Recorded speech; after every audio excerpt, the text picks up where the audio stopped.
Sir आज की जो ये वीडियो होने वाली है यकीन माने बहुत ही ज़्यादा इंटरेस्टिंग और बहुत ही ज़्यादा यूज़फुल वीडियो होने वाली है आपके लिए। चाहे आप स्टॉक के अंदर निवेश करते हो या फिर म्यूचुअल फंड के अंदर निवेश करते हो या फिर निवेश करने के बारे में सोच रहे हैं, क्योंकि काफ़ी सारे लोग ऐसे हैं जो कि बेस्ट फंड ढूंढते रहते हैं, जिनकी देखते हैं कि भाई रेटिंग अच्छी होनी चाहिए, एक्सपेंस भी मिला जुला कर अच्छे होने चाहिए, उसके बाद क्या कहते हैं उसके रिटर्न्स, एसआईपी रिटर्न्स, ये तमाम तर चीज़ें अच्छी होनी चाहिए। तो आज ऐसे 11 फंड्स के बारे में बात करेंगे, लेकिन उनमें से चुन चुन कर हम कुछ फंड को देखेंगे।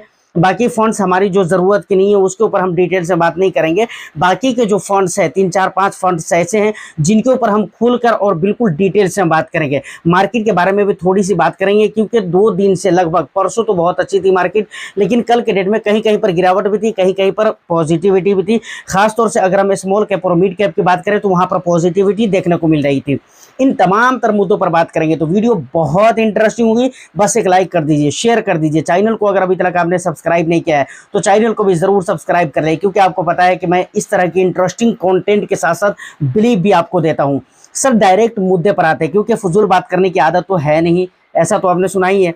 देखिए, सबसे पहले अगर हम बात करें मार्केट अपडेट की और मार्केट की, कि भाई मार्केट में जो 2 दिन से पॉजिटिविटी है लगभग, ये मानकर हम चलते हैं, जबकि कल के डेट में हर जगह पे पॉजिटिविटी नहीं है। खासतौर से अगर आप लार्ज कैप को देखेंगे, निफ्टी, सेंसेक्स, फिर निफ्टी, इस तरह की जगहों पर देखेंगे तो मार्केट नेगेटिव में क्लोज हुआ है। खैर कोई बात नहीं है। जहां पर पॉजिटिव है, यानी स्मॉल कैप और मिड कैप की बात करते हैं तो ठीक है, ये एक आसरा क्रिएट कर रहा है, ये एक भरोसा क्रिएट कर रहा है। देखिए, मार्केट के अंदर सिर्फ पॉजिटिविटी रहती है, नेगेटिव में मार्केट क्लोज नहीं होता है, सिर्फ पॉजिटिव में मार्केट क्लोज होता है। तो मैं इस बात को जानता हूं और आपको भी समझना चाहिए कि वहां पर आपको फायदा तो बहुत ज़्यादा नहीं होगा। क्या बोल रहा हूं मैं?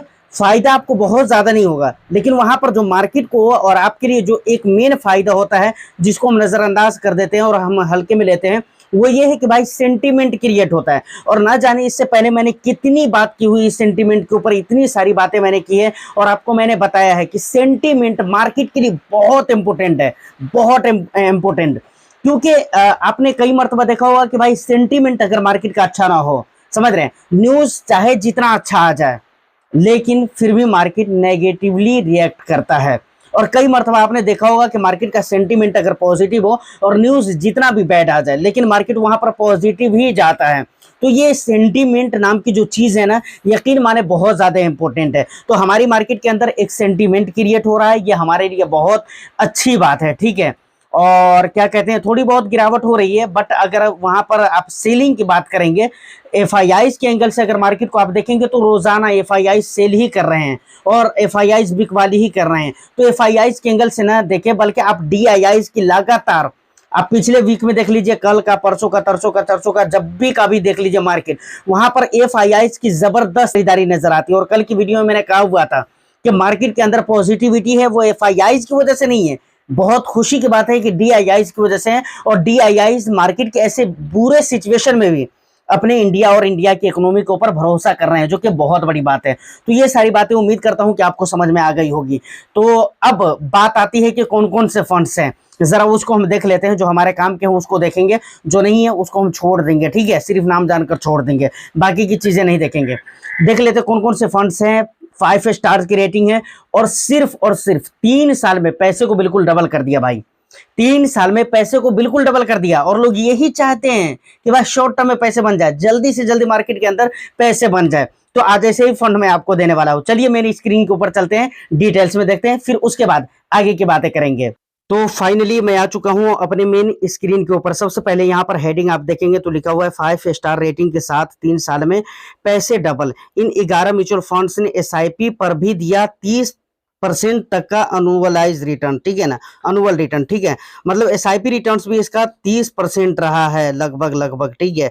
वो चीज़ क्या है मैं आपको दिखलाता हूँ। उसके बाद यहाँ पर आप देख सकते हैं ये सारी चीज़ें दी गई है, जिसे आप रीड कर सकते हैं। 5 star rated mutual funds with best returns, ठीक है। उसके बाद यहाँ पर हाई रेटिंग, हाई रिटर्न्स वाले टॉप 11 इक्विटी फंड्स, यहाँ पर कौन कौन से कंपनीज के फंड्स है वो चीज़ें दर्शाई गई है कि एचडीएफसी का है, एसबीआई का है, आईसीआईसीआई का है, वगैरह वगैरह वगैरह। और देखिए अब यहाँ पर फंड्स आ गए, ठीक है ना।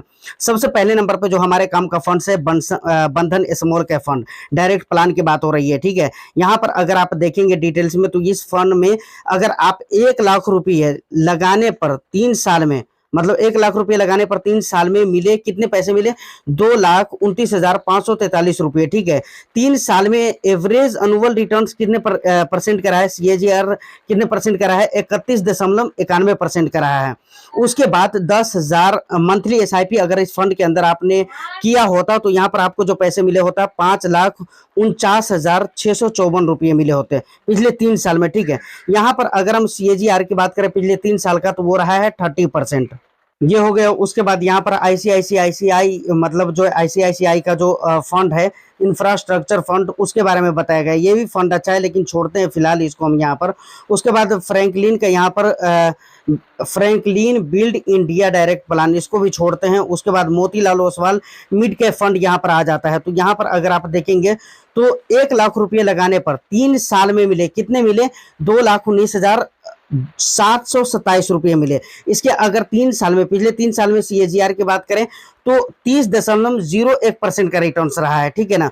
उसके बाद एसआईपी पर जो रिटर्न्स मिले हैं, अगर आप 10,000 रुपये के मंथली एसआईपी से 3 साल में जमा हुए, 3 साल में कितना जमा हो जाता, 5,28,475 रुपये हो जाता। ठीक है ना। अगर इसके एसआईपी रिटर्न्स की बात करें पिछले 3 साल में तो 27.79% का रिटर्न्स रहा है।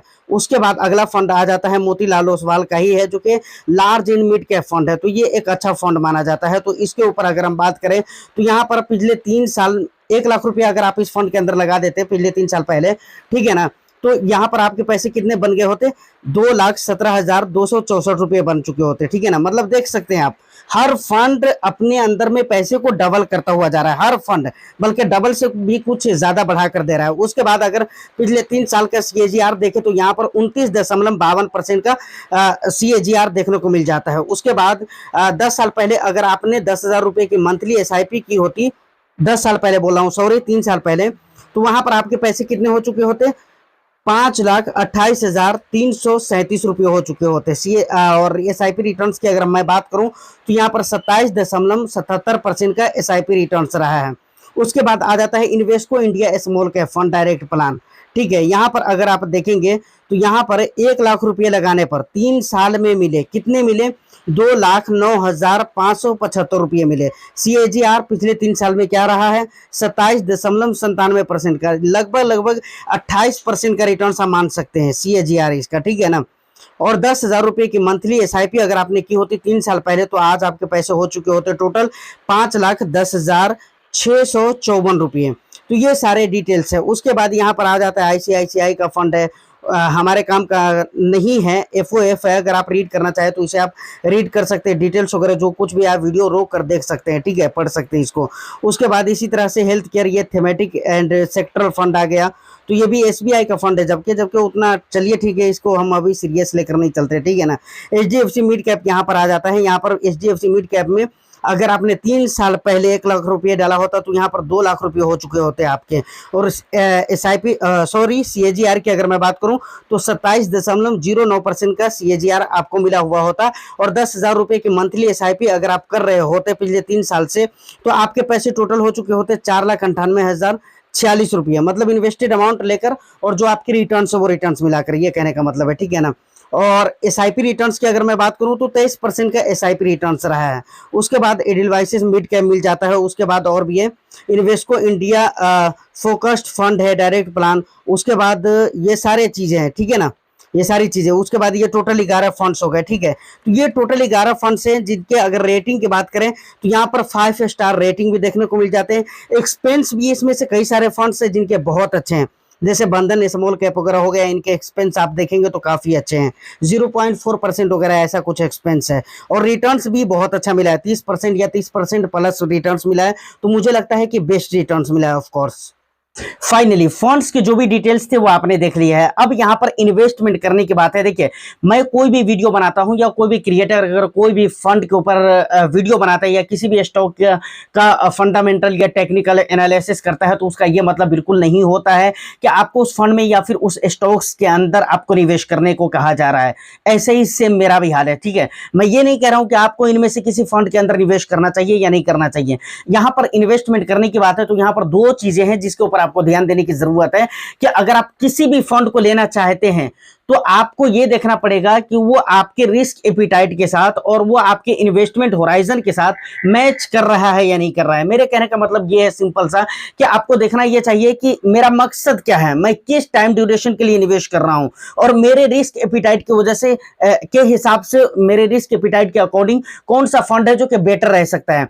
अब मानकर चलिए आपका रिस्क एपिटाइट अलाउ नहीं करता है ज्यादा रिस्क लिया जाए, प्लस आपका जो इन्वेस्टमेंट होराइजन वो 3 से 4 साल के लिए है, 4 से 5 साल के लिए है, और आप वहां पर अगर स्मॉल कैप में निवेश कर दे रहे हैं तो बिल्कुल सरासर खुली हुई गलती कर रहे हैं आप। फिर कहते हैं ना कि अपने पैर पे खुद से ही कुल्हाड़ी मारना, वही वाला हाल आप कर रहे हैं। तो ऐसा आपको नहीं करना चाहिए। आपको देखना चाहिए अगर स्मॉल कैप है तो एटलीस्ट कम से कम आपको 7 ईयर्स के लिए वहां पर निवेश जरूर करना चाहिए। और इतना जिगरा तो आपके पास होना ही चाहिए कि मार्केट की बुरी सिचुएशन में आप उन फंड्स के साथ बंद कर रहे हैं, ठीक है। तो इतना आपको जरूर याद रखना है। तो ये सारी बातें थी, ये सारे इंपॉर्टेंट बातें थी जो कि मैंने आपको बता दिया है। अब एक चीज आपको बताना है, आपकी पोर्टफोलियो में इनमें से कौन सा फंड्स हैं, या फिर अगर आप इन फ्यूचर लेना चाहेंगे तो इनमें से कौन सा फंड्स आप ले सकते हैं और उसके रीजन क्या हो सकते हैं। इन तमाम तर मुद्दों पर आपका जो भी अपना वैल्यूएबल फीडबैक हो आप मुझे कमेंट सेक्शन में जरूर बताइएगा। उम्मीद करता हूं कि वीडियो और इन्फॉर्मेशन आपको अच्छा लगा हो, तो बस वीडियो को एक लाइक करके शेयर कर दे। चैनल को सब्सक्राइब नहीं किया तो चैनल को भी जरूर सब्सक्राइब कर ले। मैं फिर मिलता हूं किसी नेक्स्ट एंड इंटरेस्टिंग वीडियो में, जब तक के लिए all the best. Thank you for watching.